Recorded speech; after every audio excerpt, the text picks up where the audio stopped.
Let's just see what your body wants to do.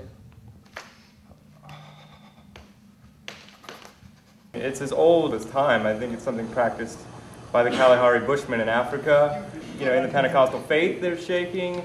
I know it's used in Japan.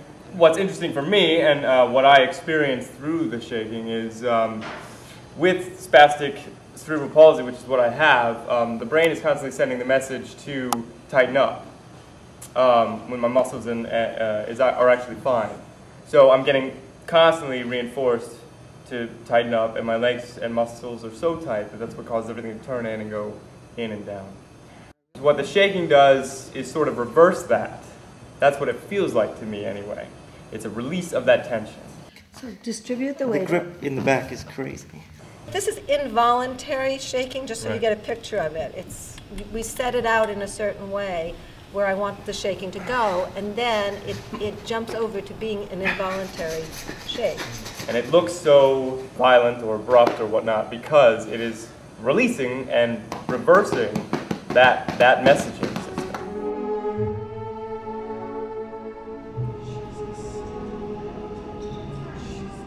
Once a week, it's Friday, I teach a young woman named Margot who has cerebral palsy.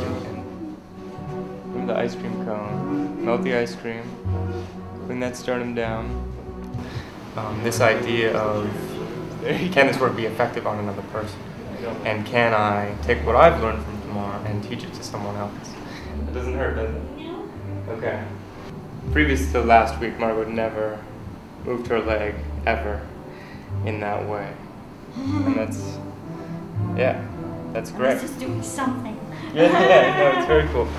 Sometimes when I get one of my little CP spasms, I can feel it shooting behind my ear and going down to my legs.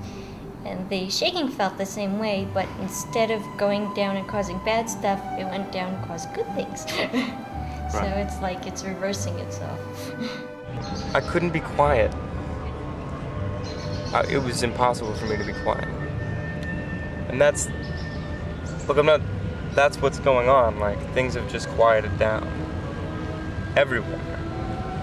In here, in like my head.